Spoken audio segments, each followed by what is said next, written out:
Well, I think today's figure reflects the political deadlock that we've seen right until the general election. That political uncertainty, that political volatility has had an impact on growth and investment. The good news is, since the general election, that deadlock has ended. We've ended the prospect of an anti-business Marxist government. We've delivered our exit from the EU on a smooth way, and that means that we can look forward with confidence. But do you think businesses have got the certainty that they crave?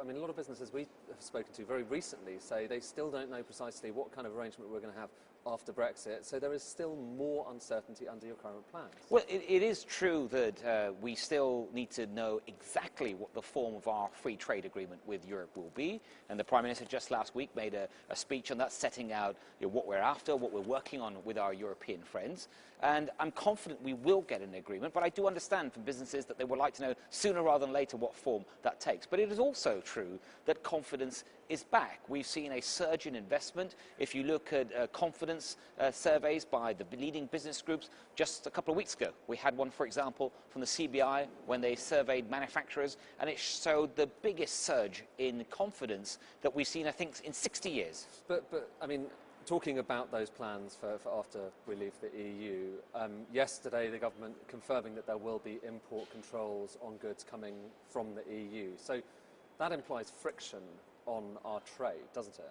No, we've been very clear. We're going to have a different relationship with the EU going forward. It's still going to be a close relationship, but for companies that are trading with the EU, they will have to work out new processes in how to do that business, and that's why. More friction, well, it will be in the. We have about 250,000 businesses that export only to the EU. There are many other businesses that export to the rest of the world.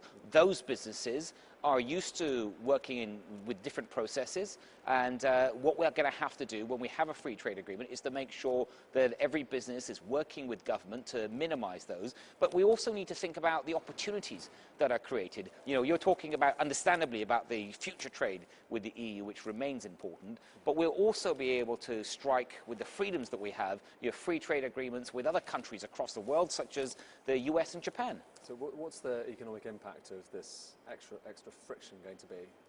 Well, as we now agree with the EU, once we've got an agreement and we bring it to Parliament, of course there'll be some kind of analysis that goes along with it, and that will be there, open and transparent for everyone to see. So you will do an analysis when the time comes? There will be information that's going to be provided to Parliament, so it can properly scrutinise the deal. But when we take the whole issues, all of it together, which is our new relationship with the EU, the freedoms that we've got, the plans that we have for this country, and such as the infrastructure investments, including today's announcement about buses, the announcement about HS2, the work that we're doing on skills, the plans that I know that we're going to announce in our budget. This is a huge moment for the country, and it fills me with confidence. But just on that, before we get to the budget, does it imply economic sacrifices?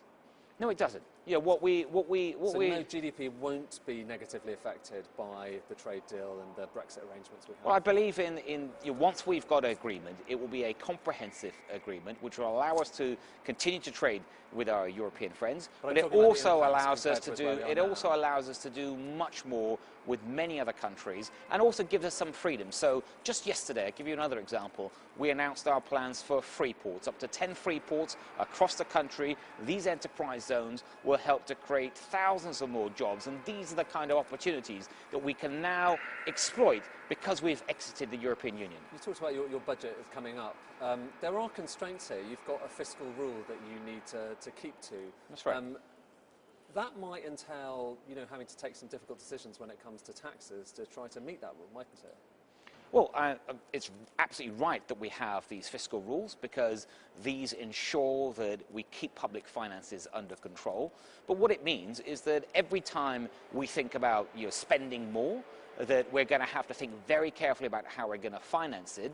And that is why we've been clear, for example, with current spending, because also later this year we've got what's called a comprehensive spending review, where we're going to look again at every pound that we spend to make sure that nothing is wasted. Okay, that might well imply higher taxes if you need to keep to that rule, might it? Look, we're not planning on higher taxes. We're a low-tax government. Oh, so I want to keep taxes as low as possible. I want to make taxes simple. I want to be the government, in a government that is always backing business, because ultimately the success of business that powers our economy, that creates jobs and allows us to fund all these fantastic public services. So you can rule out tax rises in the budget? What I'm saying is I will keep taxes as low as possible.